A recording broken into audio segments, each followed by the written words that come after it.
Welcome to the Buck Stops here, the official audio program of NotInHallOfFame.com, and I'm your host, the Buck, Kirk Buckner, the owner and the operator of NotInHallOfFame.com, and the sister sites, the Fictitious Athlete Hall of Fame and the Fictitious Rock and Roll Hall of Fame. We're taking the Starship fame over to Maine, but really we're focusing on the state of Colorado and the Denver Broncos. I had the opportunity to speak with Thomas Hile, a writer for Mile High Huddle, and he's written a lot of great articles that I certainly encourage you all to check out. And I spoke with him about Denver Broncos, who he thinks are not represented in the Pro Football Hall of Fame. We also talked about the advancement of analytics, something that Mr. Hall is a big proponent of, and it's something that I really wanted to learn more about. So I hope you enjoyed this show, and without further ado, here is Tom Hall. Mr. Hall, thank you so much for being a part of the show. Well, thanks for having me. Yes. Appreciate it. Yeah, so how long have you been a Broncos fan and working for, was it Mile High Report? It's Mile High Huddle. Actually. Mile High Huddle, sorry about that. Yeah, that's okay. I've been a Broncos fan for over 3 decades, so I started watching about the same time, a little prior to when Elway became part of the team in '83. So I've been a longtime Broncos fan, and I joined Mile High Huddle roughly almost 2 years ago now, I believe, if I remember correctly, maybe a year and a half. And we are part of SI, so we're a community on SI. So been doing that, and I love it. And one of the things that we're going to talk about also later is, and it's mostly for my information, I'm trying to get into football analytics, and I pretty much feel like I've got baseball down. Football is a different story for me, but hopefully at the end of this conversation, I'll feel a lot more comfortable understanding it. Okay. Yeah, I definitely, I'm really big into football analytics. I've actually been an analyst, many different types for the better part of 15 years. So I've been applying what I've learned in the corporate world to my football analytics. So hopefully I can answer some questions and things will come out okay at the end. I'm sure it will. So what I initially wanted to talk to you about is Denver Broncos. They've been very well represented in the Pro Football Hall of Fame, but there's a couple omissions, I feel, and you being a bigger Broncos fan than myself, as I mentioned to you before, in full disclosure, I'm a Saints fan. We don't have a lot of representation, and nor should we at this point. Gotcha. But there was a big wrong was taken care of in the addition of Steve Atwater. I was convinced, I would have bet a lot of money that it was going to be the year for Randy Gradisher, and it wasn't. Yep. I was pretty surprised too, especially with the centennial year, bringing in a lot of the senior candidates. That was a big surprise when he was not selected. And I actually have to disagree with you a little bit because I think that the Broncos were very underrepresented until recently. And I think recently social media has had a lot to do with it. I believe people getting in front of the voters, all the fans, trying to describe why their players should be in the Hall of Fame. And I think when you look back at the Broncos' history, you see them going to 6 Super Bowls in the 70s, 80s, and 90s.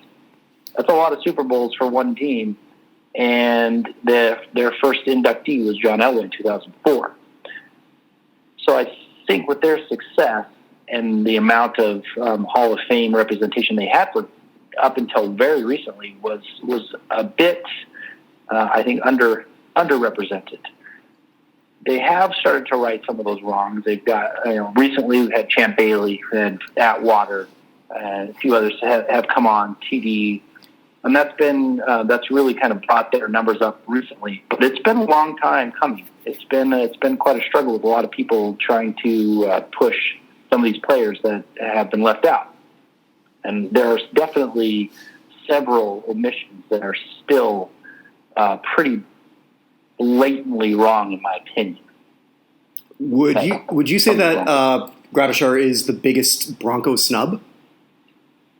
Yes, he is definitely the biggest Bronco snub. I actually, if you look at what he did over his career, and you compare it to the other linebackers that are already in the Hall of Fame, he should have been in about similar time that Jack Lambert went in, maybe a few years after, but we shouldn't be talking about him as a senior candidate. I mean, he's the only defensive player of the year from the 70s and 80s who had at least 2 All-Pros, first team, and at least 5 Pro Bowls that's not in the Hall of Fame. I mean, he wasn't a flash in the pan.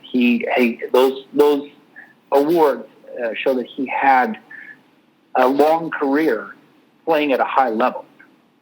It's just that's the biggest stuff, in my opinion, and I think many people would agree with that. I'm definitely one of those people who agrees with that. I actually thought for me, Gradisher was on my more wanted list than Atwater, but I was very passionate about both of them. Yeah, both of them belong for sure. I think there's a couple other people that are now in the senior pool. Well, some have been in for a while, but there's some other senior pool candidates that are snubs that should have been in a long time ago too. And unfortunately, it's going to be a long wait now that they're in the senior pool, and some of them may not even be around, with us when they actually get selected, and it's a shame. Yeah, and I thought this is just something I've been very vocal about too. I loved the idea of the Centennial class. I was so happy about it, but I hated the way they dragged that out over a 2-hour program on the NFL Network. Yeah, I actually didn't mind that as much as the outcome. I felt like they used it as a time to grab people that they wanted that weren't necessarily, that were more fringe candidates. If you take, they brought Carmichael in instead of Pearson. That was a surprise. Like, Carmichael's deserving, but I wouldn't say that he was deserving before Drew Pearson got in. That was a surprise. I also think that when you look at Bill Cowher getting in over Tom Flores or Don Coryell, that was a surprise. It was almost like they grabbed some candidates that they wanted to get in, knowing that these other candidates will get in eventually. And that to me was disappointing. My regular co-host on the weekly show that we do, Evan Nolan, has said that basically David Baker is making his own case to be in the Hall of Fame because he's getting way too much TV time. Sure. Yeah, and I think going back to your point with Carmichael, I think the way they did it, because there's Drew Pearson sort of watching this, and then he sees Harold Carmichael there. So he's got to know at that point, I'm not getting in, but I've got to wait another hour and a half. Right. And if you just look at the all-decade team from the 70s, he was first team, Carmichael's second team, but yet they bring Carmichael in before. And the same with Covert. I thought that was a surprise as well. Like, I think there were other deserving players. I mean, Covert definitely should be in eventually, but not over other players. So I thought the Centennial class was just misused for the senior team. I think they should have brought in some more deserving candidates, and then over time, some of these other fringe candidates get in. I mean, I say fringe, I don't really mean that they aren't worthy. I just think that there were better choices and better selections to have before some of the ones that they made. But I do agree with someone like Alex Karras. He's been waiting a long time. He should have been in too. So I mean, there definitely were some that they picked that were fine, but there were some that just kind of made me scratch my head. Mm-hmm. Beyond Gradisher, there's a few other players that I think should really get a good look at. Who do you feel most passionately after Gradisher for the Broncos? Sure, yeah. Well, my favorite player growing up, Carl Mecklenburg. Mm-hmm. He has been passed over. He's now a senior candidate. He's somebody that did something that nobody else did or will do again probably. Played 7 positions at a high level. One-of-a-kind player, over 1,000 tackles for his career, over 75 sacks for his career. These are numbers and that you don't see. And something he did, for him not to be in really, really bothers me because he's deserving of that. And, now being in the senior pool, it's just, it's going to be much, much longer until he gets in. And that's a shame. That's my number one after Gradishar, but there's a couple others that I think should have been a long time ago that their omission is pretty drastic. and they've been waiting a long time. Oh, who would that be? So I think on the same team as Gradishar, Louis Wright. He does not get nearly enough credit for what he did. He's probably one of the top 20 cornerbacks of all time. Second best player on an iconic defense. First shutdown cornerback. I think that's a travesty that he's not in. He hasn't even been a finalist. So that's pretty bad. I think after him, I would say the next biggest snub would be Lionel Taylor. The guy played for the Broncos. In 6 of his years that he played as a receiver, were still in his receptions for that single season in 6 of those years were still in the top 15 all-time seasons into the 80s. And his number 1 season was top 3, clear into the 90s. This guy was way ahead of his time. His reception total stood the test of time for almost 3 decades after he retired, and yet nothing. There's not any buzz about Lionel Taylor, and that is a shame. No, and then you're right about that. There's not a lot of buzz on those 2 players at all. Yeah, and I think the biggest travesty that I couldn't believe last year happened was Tom Nalen. He didn't even get a nomination last year. And if you line up his what he produced from center with another center who played at the same time period, who was recently inducted to the Hall of Fame, Kevin Mawae. If you line up their what they did as far as first team All-Pros, Pro Bowls, he has 2 more Super Bowls, Mawae has 0. How many 1,000-yard running backs, 2,000-yard running backs they produced. It's incredible, the likeness, yet Nalen can't even get a nomination last year when Mawae was put in, or Maui, I think I'm pronouncing that wrong. I think it's pronounced Maui. Wasn't even put in, or he was put in right away. I think that's travesty, in my opinion. And yes, Tom Nalen will be waiting a while, but to not even get a nomination, that is pretty bad. So those are my biggest snubs after Gradishar and Mecklenburg. Yeah, there have been a few some curious things. Overall, I think the Pro Football Hall of Fame, compared to other halls of fame in sports, they do a better job in some things. Having said that, there have been times where, like, 9-time Pro Bowl Lomas Brown has not even been a nominee, not even in the preliminary. How does that happen? Yeah. My opinion, I think there's just too few voters.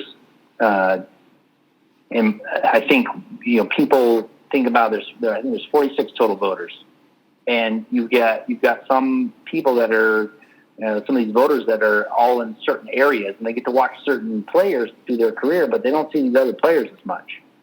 I think, and then when they do their process, those fewer voters can kind of tip the scale one way or the other because there's so few voters. So like baseball, and I'm not a big fan of the Baseball Hall of Fame. I think they put a lot of people in, that were very marginal players, but they have a lot more voters. So you don't get those. You don't get a few kind of pushing it one way or the other. I don't know if that would solve the pro football issue, but I think something should change in that regard, so that people deserving get in. I actually think the Centennial class should have been more senior candidates. I think should have went with like 20 personally to get some of these people in. So they're going to be waiting a long time. Yeah, and again, that whole thing just was fishy a bit right from the start. As soon as Bill Cowher got in, then you knew right away that Tom Flores or Don Coryell was going to get bumped. I did not think it would be both of them, though. Yeah, I don't mind Jimmy Johnson getting it. I think he's deserving, but I think Cowher over either one of those other two was kind of a slap in the face. I mean, Cowher was a good coach, don't get me wrong, but Coryell was an innovator. He changed the game. It was, what his philosophy is still used today in many different offenses, and he was way ahead of his time. Yeah, maybe he didn't get Super Bowl win, like Cal or whatever. But that type of greatness should be recognized over just some of the on-field greatness. When you're talking about coaching, right? And Tom Flores has a better resume, in my opinion. I agree. He's been a travesty. But Flores isn't on TV. Right. It's outside, out of mind, which is what happens with a lot of these senior candidates now. They've been forgotten about. Like, who remembers Lionel Taylor besides a few Broncos fans? I mean, some Broncos fans don't even know any of his story. He's just lost. And very, very few people talk about him. And frankly, he's probably not going to get in because the longer it goes, the farther he goes out of memory. Mm-hmm. I got a couple names that I want to bounce off you and just gather your opinion, whether they're Hall of Famers or not. Going way back on this one, Goose Gosselin. Yes, he is definitely in my top 10 of people who should be, from the Broncos, should be in the Hall of Fame. The thing that gets me the most about that is they knock Louis Wright for not having enough interceptions, but they don't give any credit for Goose for being the all-time AFL interception leader. It boggles my mind. He's deserving. I wouldn't put him in the egregious category. I think he deserves to be in, but he's kind of gone the same way as Lionel Taylor. They've forgotten about him, and the Pro Football Hall of Fame voters don't really look at AFL very heavily. They've tended to shy away from bringing those players in for the Hall of Fame, I think. And I kind of understand. The 8-team league. You didn't have a playoff until the very last year, so to win a championship wasn't as tough as it is, was in the 70s or 80s and things like that. But when you have somebody that does something in that league that's better than everybody else, they should recognize that. He didn't have his first 6 seasons. He had he had 6 or more picks every season. I mean, that's pretty good production. And that's the thing with both Goose and Lionel Taylor, that they did it with a very poor team around them. They were the stars of a team that was pretty bad for a while through the 60s. Yeah, I think a lot of people forget that, especially younger Broncos fans. Yeah, well, I don't think. I mean, take a poll of most of the Broncos fans, they won't even know who they are. And I was talking to somebody the other day about Lionel Taylor. Didn't realize how incredibly good he was, especially for the time. And the person had been a Broncos fan for a while. So, I didn't watch him. I wasn't even born yet, but I've gone back and researched a lot about his, the Broncos history. And all you got to do is read about him on the internet, and you can clearly see that they had greatness, especially for the time. Definitely. And one other player I wanted your take on is Rod Smith. I love Rod Smith. Man, if you could put someone in the Hall of Fame for heart, it would be Rod Smith. I mean, the guy never quit on a play. He always went out there, played his heart out. He never ran out of bounds.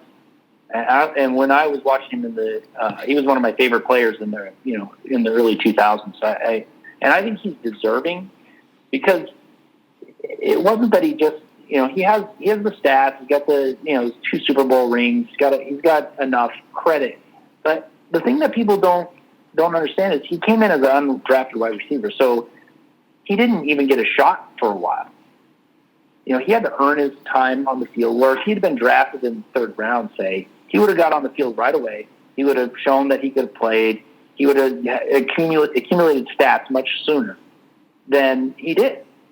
So his stats would have been much higher had he not been undrafted, probably. So you got to give him some credit for working his way up and then being great. I think he's a Hall of Famer. I don't think he'll get in. Not as more and more receivers keep putting up these incredible numbers, he's going to get forgotten about, but definitely deserves to be in. Not just for his heart, but what he accomplished on the field too. Mm-hmm. So I want to shift over to analytics. So prior to this, I was reading one of your articles that you did actually, it's your pinned tweet, And sort of before we go there, how can people follow you on Twitter? On Twitter? Yes. Yeah, it's at Thomas Hall NFL. Okay. And your pin tweet was using analytics for the draft, obviously from a Broncos perspective. And one of the things you were mentioning there is approximate value, which is, I guess, sort of an amalgamated stat that Pro Football Reference uses. But obviously there's so much more than just approximate value when we're looking at advanced statistics. So for me, a novice in football analytics, what would be sort of the best thing for me to look at outside of approximate value? Yeah, see, I picked approximate value because it comes from a reputable site, and they actually put out how they came about compiling that. So that's why I use it, because it's not great to compare necessarily players across positions, but position by position, you have a reference point in order to compare other players. So that's why I use it, as opposed to trying to create something myself and going through that and trying to explain it all. So and on top of it, I use it because it's not mine, so I'm not going to be biased. It is what it is, and whatever comes up, and then I'll use that to derive their players' value versus their mean, or the mean of that position. So that it's not a perfect analytic, and I think that's the problem. As you probably know, with football, is there is no perfect solution. There's no stat, there's no analytics, there's no grade out there that works well, because in pro football, or football in general, you've got 22 players that contribute to one statistic on the field, versus baseball, where it's usually just the one player can be contributed to that or attributed to that stat that's created. So it's not, that's the problem, and that's where analytics kind of falls down a little bit in football.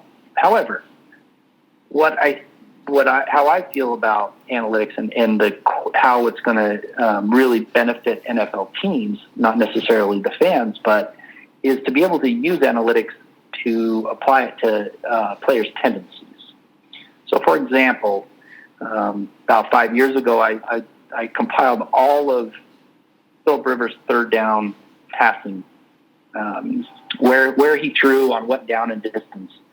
And I was able to find a certain distance that he had a tendency to throw to a certain spot on the field, and to proportionally much more significant than other areas of the field and other downs and distances. So what the value of that is, you can, if you're a coach or you're a DB, you can see that, oh, well, I'm going to take a gamble, because his probability of 3rd and 5 he's going to throw here to make a turnover or something like that could change the game.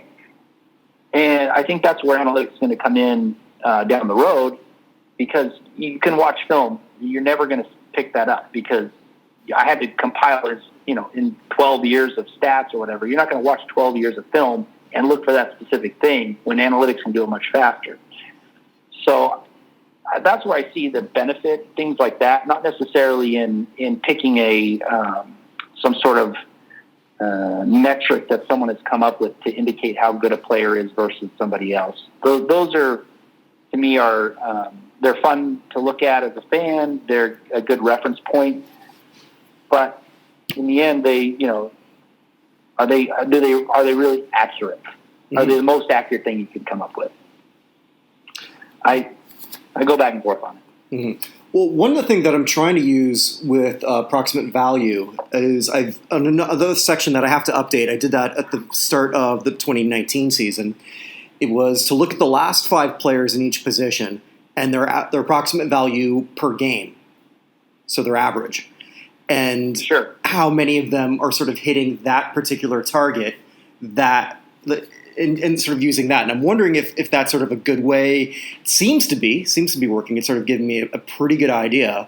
in comparison. Obviously, what it doesn't take into account over a player's career, like you were mentioning Rod Smith, who for the first 3 years didn't see much action except on special teams. Right. So his AV would be very, very low in terms of that per game.